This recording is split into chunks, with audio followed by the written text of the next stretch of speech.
కీలక శాఖలపై వరుస రివ్యూలు చేశారు మంత్రులు. రాష్ట్రంలో వ్యవసాయ పరిస్థితులపై అధికారులతో పోచారం డిస్కస్ చేస్తే డబుల్ బెడ్రూమ్ ఇళ్లకు కావాల్సిన సిమెంట్ పై కంపెనీలతో చర్చించారు మంత్రులు ఐకేఆర్, కేటీఆర్. పేదల కోసం నిర్మిస్తున్న ఇళ్లకు తక్కువ ధరకే సిమెంట్ ఇవ్వాలని కంపెనీల్ని కోరారు మంత్రులు.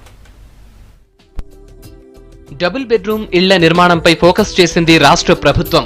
ఇళ్ల పథకానికి కావాల్సిన సిమెంట్ పై కంపెనీలతో సచివాలయంలో చర్చించారు మంత్రులు IKR, KTR, GHMC mayor Bonthu Rammohan. సమావేశంలో 30 సిమెంట్ కంపెనీల ప్రతినిధులతో పాటు హౌసింగ్ శాఖ ముఖ్య కార్యదర్శి అశోక్ కుమార్, జీహెచ్ఎంసీ కమిషనర్ జనార్దన్ రెడ్డి, టీఎస్ఎండీసీఎండీ ఇతర అధికారులు పాల్గొన్నారు.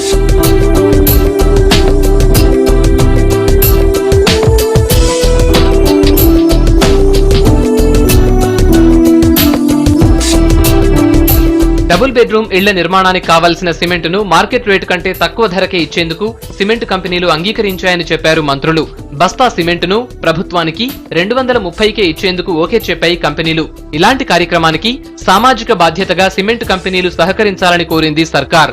జిల్లాల్లో ఇళ్ల నిర్మాణాలను కలెక్టర్లు చూస్తున్నందున బిల్లుల చెల్లింపులో ఆలస్యం ఉండదని సిమెంట్ కంపెనీల ప్రతినిధులకు చెప్పారు మంత్రులు. మొత్తం 2.72 లక్షల ఇళ్ల నిర్మాణానికి 27 లక్షల మెట్రిక్ టన్నుల సిమెంట్ అవసరం ఉందని మంత్రులు సిమెంట్ కంపెనీల ప్రతినిధులకు వివరించారు.